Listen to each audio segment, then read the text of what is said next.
Hi parents, మనం ఇవాళ రోజుల్లో ఎక్కువగా చూస్తున్నది ఏంటంటే ఆటిజం అనే దాన్ని చూస్తున్నాం. అసలుకి ఆటిజం అంటే ఏంటి, అసలు ఎందుకు వస్తుంది ఇది? మన ఫ్యామిలీస్లో ఎప్పుడు చూడలేదే. ఫ్యామిలీస్లోనే కాదండి, మన ఇండియాలోనే మనము చూడలేదు. ఇది ఎక్కువగా అదర్ కంట్రీస్లో ఎక్కువగా ఉండేది, కానీ ఇప్పటి కాలంలో మనం చూసినట్లయితే మన ఇండియాలో కూడా 100 మెంబర్స్లో కనీసం 10 మెంబర్స్కి మనం ఈ ఆటిజం అన్నది చూస్తున్నాం. ఆటిజం అంటే ఏం లేదు, డిలే. అయితే ఆ డిలే ఎప్పటి నుంచి మనకి తెలుస్తుంది? అసలుకి మన చైల్డ్కి ఆటిజం ఉందా లేదా అన్నది మనకి ఎలా తెలుస్తుంది అని మీరు అనుకోవచ్చు. ఎప్పటి నుంచి అంటే చాలామంది పేరెంట్స్ నోటీస్ చేసేది వాళ్ళకి 1.5 years వచ్చినాక, లేకపోతే ఇంకొక చైల్డ్ని చూసి అలా నా చైల్డ్ చేయట్లేదే అని అనుకున్నప్పుడు పేరెంట్స్కి డౌట్ వస్తుంది. కాకపోతే ఏమనుకుంటారంటే అది ఆటిజం అనుకోరు. వాళ్ళు ఏమనుకుంటారు అని అంటే నా చైల్డ్ స్లోగా ఉంది, వాళ్ళ చైల్డ్కి బాగా యాక్టివ్గా ఉండి వాళ్ళ మదర్ బాగా నేర్పిస్తుందేమో అని అనుకుంటారు. ఎస్, నేను చెప్తుంది అదే. ఆటిజం ఉన్నా కానీ మన చైల్డ్ని as it is normal child లాగా తీర్చిదిద్దుకునే స్థితి ఎవరి దగ్గర ఉంటుందంటే మదర్ దగ్గర, కేర్ తీసుకునే టీచర్ దగ్గర. నేను దీని గురించి మీకు ఎందుకు చెప్తున్నానంటే, నేను స్పెషల్ ఎడ్యుకేషన్లో బీఈడీ చదివినప్పుడు ఎక్కువగా మాకు చెప్పేది ఇదే. ఇప్పుడు ఆటిజం చైల్డ్ ఏంటంటే వాళ్ళ బ్రెయిన్తో థింక్ చేయటం తక్కువ అంటాం, అంటే డిలే ఎక్కువ అని చెప్పుకుంటున్నాం. ఫర్ ఎగ్జాంపుల్, ఆటిజంని మెజర్మెంట్స్ చేసేది ఏంటి అని తెలుసు. వాళ్ళు పుట్టినప్పటి నుంచి మన పేరెంట్స్, మనకున్న పేరెంట్స్ చెప్తూ ఉంటారు, గ్రాండ్ మదర్స్ చెప్తారు ఈ ఏజ్లో ఇది చేయాలి, ఈ మంత్స్లో ఇది చేయాలి అనేసి. అవన్నీ కూడా మనం మన చైల్డ్లో కూడా చూస్తాం. చాలా వరకు ఆటిజం తెలిసేది 1.5 years లేకపోతే 3 years తర్వాతనే. అది కూడా స్పీచ్ డిలే అవటం వలనో లేకపోతే యాక్టివ్గా లేకపోవటం వల్ల వీటి వల్లనే కదా. కానీ వీటన్నిటికీ కారణం ఏంటి అని అంటే మనము పిల్లల్ని నెగ్లెక్ట్ చేస్తున్నాం. ఒకవేళ ఆటిజం ఉన్నా కానీ నార్మల్ చైల్డ్గా మీరు మీ చైల్డ్ని చూడాలి అనుకుంటే నేను చెప్పే టిప్స్ని మీరు ఫాలో అయితే మీ చైల్డ్కి ఆటిజం ఉన్నా కానీ ఉన్నట్టు తెలియదు. ఒకవేళ మీ చైల్డ్కి ఆటిజం ఉంది అని మీకు తెలుసుకోవాలి అనుకునే దాన్ని కూడా నేను చెప్తాను. మొదటిగా మనం ఏం చూసినట్లయితే, ఇప్పుడు మీ చైల్డ్ ఏ స్టేజ్లో ఉందో నాకు తెలియదు, కానీ బర్న్ అయిన చైల్డ్ బేబీ పుట్టిన కాడ నుంచి స్టేజ్ నేను ఫస్ట్ ఎక్స్ప్లెయిన్ చేస్తాను. మనం ఎప్పుడైతే ఒక బేబీ పుట్టిన తర్వాత మీరు హాస్పిటల్లో ఉంటారు, అప్పుడు డాక్టర్ చేసే పని ఏంటి అని మనం చూసినట్లయితే మోరో రిఫ్లెక్షన్ అంటే వాళ్ళు ఏం చేస్తారంటే బేబీకి చెవులు, తర్వాత వినపడుతున్నాయా లేదా అని మొదటిగా చూస్తారు. అప్పుడు వాళ్ళు ఏం చేస్తారు, ఒక చిన్న వస్తువుని కింద పడేస్తారు.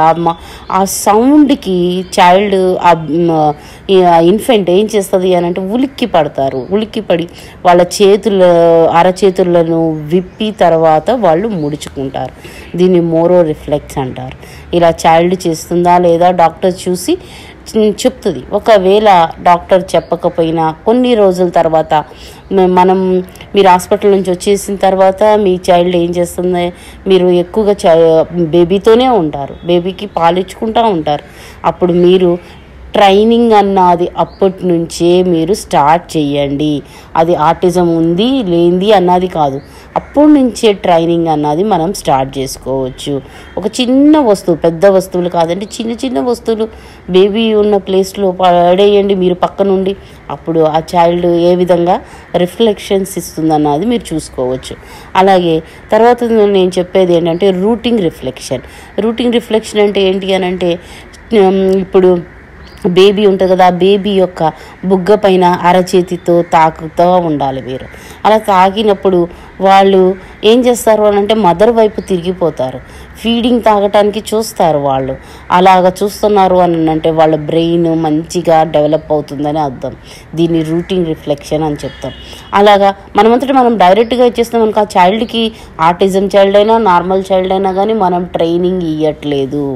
ట్రైనింగ్ అన్నది మొదటి నుంచి స్టార్ట్ చేసుకోవాలి అని అంటే మీరు శిశువు ఏదైతే బేబీ ఉంటుందో ఆ బేబీ ఆ ఇన్ఫెంట్కి బుగ్గల పైన అరచేతితో తాకటం అన్నది చెయ్యండి.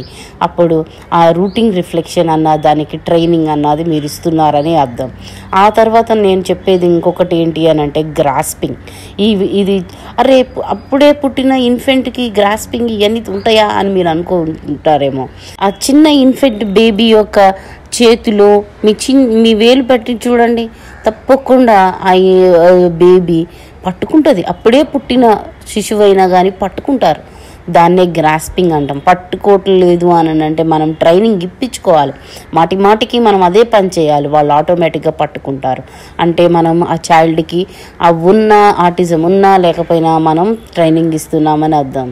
తర్వాతది సక్కింగ్ రిఫ్లెక్షన్ మాత్రం ప్రతి ఒక్క చైల్డ్ చేస్తుంది, ప్రతి ఒక్క ఇన్ఫెంట్ బేబీ చేస్తుంది.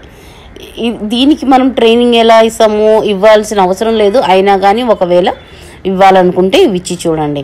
మనం బేబీ యొక్క నోట్లో మన వేలు పెడితే బేబీ సక్ చేస్తుంది అనమాట. దానినే సక్కింగ్ రిఫ్లెక్షన్ అని చెప్పుకోవచ్చు. ఇది కూడా మనం న్యూ బోర్న్ బేబీ స్టేజెస్గా 2 months లోపల జరిగేవిగా చెప్పుకోవచ్చు.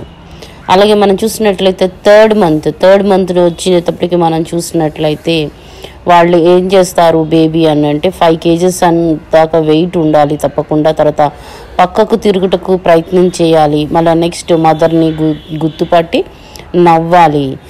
మరీ ముఖ్యంగా మనం చూసే సైన్ ఏంటి అని అంటే తల పైకెత్తి చూడటానికి ప్రయత్నిస్తారనమాట. అలాగే 18 to 20 hours దాకా వాళ్ళు నిద్రపోవాలి. 3rd monthలో మనం ఎవరైనా కానీ న్యూ బోర్న్ బేబీని 3rd month బేబీని మనం పలకరించినట్లయితే అనే సౌండ్ చేస్తారనమాట. అలాగే మనం 4th monthకి వచ్చేసి చూసాలకి మాట్లాడుతుంటే వాళ్ళ వైపు వాళ్ళ కళ్ళను తిప్పుతూ ఉంటారు. ఒక్కొక్కసారి బేబీ ఏం చేస్తుందంటే కిలకిలా అని ధ్వని చేయటం కూడా మీరు సౌండ్ చేయటం కూడా చూస్తారు. అలాగే 5th monthకి వచ్చేళ్ళకి మనం చూస్తాం కదా ఒకలాంటి KH అలాగా 1 word వస్తున్నట్లుగా వాళ్ళ నుంచి మనం చూస్తాం. మరి ఎక్కువగా కా సౌండ్ కే సౌండ్ అన్నవి వాళ్ళ నోటి నుంచి రావడం చూస్తాం. అలాగే 6th monthకి వచ్చేసరికి వాళ్ళు చిన్న సౌండ్స్ మనకి అర్థమయ్యే విధంగా అనిపిస్తాయి. అలాగే ఇంకొకళ్ళు అదర్స్ ఎవరన్నా వచ్చినా కానీ ఇంటికి ఎవరన్నా వచ్చినప్పుడు వాళ్ళతో వీళ్ళు మాట్లాడుతున్నట్లుగా వాళ్ళకు వచ్చిన సౌండ్స్ అట్లాగా సౌండ్ చేస్తారు. 6th monthలో మనం చూసినట్లయితే బేబీకి కింద 2 పళ్ళు వచ్చినట్లుగా చూస్తాము. కూర్చుంటానికి ప్రయత్నిస్తారు. అలాగే 7.5 kgs దాకా వెయిట్ కూడా మనం చూడవచ్చు. అలాగే 7th month నుంచి 9th month లోపల మనం చూసినట్లయితే అప్పటికే చైల్డ్ చాలా వరకు అమ్మ అత్త అనే వర్డ్స్ని కూడా వాళ్ళు ఫామ్ చేయగలుగుతారు. అలాగే కప్పులతో గ్లాసులతో మనం వాటర్ తాపిస్తే తాగుతారు. ఇప్పటి కాలంలో మదర్స్ ఏం చేస్తున్నారంటే ఇంకా చిన్నవాళ్ళు అనుకుంటాం, కానీ మనం ఇలాంటి ట్రైనింగ్ అన్నది నార్మల్ చైల్డ్ అయినా మామూలు చైల్డ్ అయినా ఇచ్చుకుంటా వెళ్ళాల్సిందే. ఇక్కడికి వచ్చేసరికి మనం చూసినట్లయితే డూప్లికేషన్ తరచుగా మనం అన్న మాటలు వాళ్ళు అనటానికి ప్రయత్నిస్తూ ఉంటారన్నమాట. అదేవిధంగానే మనం ఈ 8th, 9th, ఈ 7th monthలో ఈ చైల్డ్స్ ఇలాగా కనిపిస్తూ ఉంటారు మనకి. మరి ఇంపార్టెంట్గా 9th monthలో మనం చూసినట్లయితే మనం హైడ్ అండ్ సీక్ ఆట కూడా పిల్లలతో ఆడేయచ్చు 9th month నుంచి. అలా ఆడలేకపోతున్నారు అని అంటే డిలే అవుతుందనే అర్థం. అలాగే మనం చూసినట్లయితే వీళ్ళు 14 నుంచి 16 hours వాళ్ళు నిద్రపోవాలి. అలాగే 9th monthకి వచ్చేళ్ళకి వాళ్ళకి టీత్ అన్నవి 4 దాకా మనకి కనిపించాలి. నుంచి 12th monthకి వచ్చేసేసరికి మనం బేబీలో 8 నుంచి 10 దాకా కూడా టీత్ అన్నవి మనకి కనిపిస్తాయి అన్నమాట. వాళ్ళంతటా వాళ్ళు కూర్చుంటారు, లెగుస్తారు, నడుస్తారు, ఇలాంటివన్నీ కూడా జరుగుతూ ఉంటాయి. అదే కాకుండా 2 నుంచి 3 మాటలు కూడా అమ్మ, అత్త, తర్వాత యానిమల్, తర్వాత ఆ బర్డ్ పేరు ఇలాంటివి కూడా చెప్తూ ఉంటారు. అంటే 2 words అవి అన్నీ వాళ్ళు మాట్లాడతారనమాట. అమ్మ, మామ, తాత, గ్రాండ్ఫా అట్లాగా వాళ్ళు ఫార్మింగ్ చేసేసుకుంటూ ఉంటారు వర్డ్స్ అన్నిటినీ కలిపి. 3 wordsని కలిపి కూడా సెంటెన్స్ లాగా ఫామ్ చేయటం అన్నది కూడా మనకి కనిపిస్తుంది. ఇలాగా 18 monthsకి వచ్చేసరికి 50 words దాకా వాళ్ళు నేర్చుకునే తట్లుగా ఉంటారు. అలాగే 2 ఇయర్స్కి వచ్చేసరికి 50 నుంచి 272 వర్డ్స్ దాకా వాళ్ళంతటా వాళ్ళు ఓన్గా మాట్లాడేస్తూ ఉంటారు. అలాగే 13 months వచ్చేసరికి మనమందరం ఎలా మాట్లాడతామో అలా మాట్లాడటం అన్నది మనం చూస్తూ ఉంటాం. అసలుకి మరి డిలే ఏంటి అని మనం చూసినట్లయితే, చైల్డ్ పాకకపోయినా 7th monthకి వచ్చేసరికి చైల్డ్ పాకాలి. అలాగే తిన్నవన్నీ వాళ్ళకి డైజెషన్ మంచిగా అవ్వాలి. 8th monthకి వచ్చేసరికి అందరినీ గుర్తుపట్టేటట్టుగా ఉండాలి. 9th monthsలో నిలబడేటట్టుగా ఉండాలి. 12th monthకి వచ్చేసరికి వాళ్ళు నడవటానికి, మన చేతులు పట్టుకొని నడవటానికి నడిచే విధంగా ఉండాలి. ఇలాంటివి ఏవైనా డెవలప్మెంట్ లేకపోతే మనం ఏం చెప్పుకుంటామంటే మోటార్ స్కిల్ డెవలప్మెంట్ డిలే అని చెప్పుకోవచ్చు అనమాట. ఇలా తల పైకెత్తే 3rd month నుంచి 4th month లోపలికి తల పైకెత్తలేకపోయినా, వాళ్ళు మనుషులు మాట్లాడేటప్పుడు వాళ్ళు కళ్ళు తిప్పకపోతున్న డిలే జరుగుతున్నదే అర్థం. అలాగే 7th monthకి వచ్చేకి మనం చూసినట్లయితే వాళ్ళు సొంతగా వాళ్ళు కూర్చోవాలి, నిలబడటానికి ప్రయత్నించాలి సపోర్ట్తో. అలా చేయకపోతే డిలే అయినట్లే. అలాగే 1 year దగ్గరకు వచ్చేళ్ళకి నేలపైన పాకుతూ ఉంటారు కొంతమంది, కానీ ఒకవైపుకి పడిపోతూ ఉంటారు. ఇలా పడిపోకుండా ఉండాలి. అలాగే సొంతగా నిలబడటానికి 1 year వచ్చేళ్ళకి సొంతగా వాళ్ళు నిలబడాలి. 2 years వచ్చేళ్ళకి నడవటము, పరిగెత్తటము, జంప్ చేయటము ఇవన్నీ మనం చూస్తాం. అలాగే వాళ్ళు ఏదైనా ఒక పిల్లలకి టాయ్స్ అంటే ఎక్కువగా ఇష్టం ఉంటుంది, టాయ్స్తో వాళ్ళు ఆడుకోవటం అన్నది చేయాలి.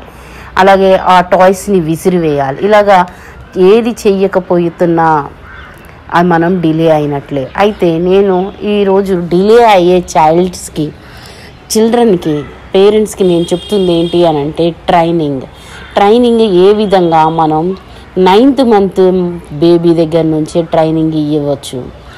మీరు ఒకవేళ వీటిలో ఏదైనా కానీ డిలే అవుతున్నట్టయితే, ఒకవేళ డిలే కాకపోయినా కానీ ట్రైనింగ్ అన్నది మనం ఏ విధంగా ఇవ్వాలి అన్నది నేను వాట్సాప్ ద్వారా మీకు ట్రైనింగ్ ఇస్తాను. దాన్ని మీరు ఎప్పుడైనా డిలే చైల్డ్కి పదే రిపీటింగ్ ఉంటే ఆటోమేటిక్గా వాళ్ళు అర్థం చేసుకుంటారు. మేము చైల్డ్కి చెప్పేది అదే. కొంతమంది చిల్డ్రన్ విన్న వెంటనే అంటాం, కానీ అది కరెక్ట్ కాదు. ఎందుకు అని అంటే మనం విన్నమంటే అర్థం చేసుకుంటాం, కానీ దాన్ని 2 times 3 times మళ్ళా చదవటం ద్వారా అది మన మైండ్లో స్టాండర్డ్గా ఉండిపోతుంది. కాబట్టి దాన్ని గుర్తుంచుకుంటాం. మన నేమ్ని 10 సార్లు పిలిచినప్పుడు మనం దాన్ని గుర్తుంచుకుంటాం. అలాగే చైల్డ్ కూడా అంతే. ఆ నేమ్కి రెస్పాండ్ అవ్వకపోతుంటే డిలే అవుతున్నట్టే. ఆ డిలే అవ్వుతుందా లేదా అన్నది నేను మొదటిగా స్మైల్ క్లాస్ నుంచి స్టార్ట్ చేస్తాను. ఫస్ట్ క్లాస్ స్మైల్ అందరినీ చూసినప్పుడు ఎలాగ స్మైల్ చేయాలి, పేరెంట్ని చూసినప్పుడు స్మైల్ చేయాలి. నార్మల్ చైల్డ్ లాగా ఫస్ట్ స్మైల్ క్లాస్ ఇస్తాను. తర్వాత ఒకదాని తర్వాత ఒకటి క్లాస్ ఇస్తాను. మీ చైల్డ్ నార్మల్ స్కూల్కే వెళ్ళిపోతుంది. మీ చైల్డ్ ఏ స్టేజ్లో ఉంటే ఆ స్టేజ్ దగ్గర నుంచి మనం స్టార్ట్ చేద్దాము. నా వీడియో మీకు నచ్చినట్లయితే లైక్ చేయండి, సబ్స్క్రైబ్ చేసుకోండి, నన్ను కాంటాక్ట్ అవ్వండి. దగ్గర చైల్డ్కి ఏజ్కి తగ్గట్టుగా వాళ్ళ కోసమని స్పెషల్గా డిజైన్ చేయబడిన బుక్స్, వీడియోస్ కూడా ఉన్నాయి.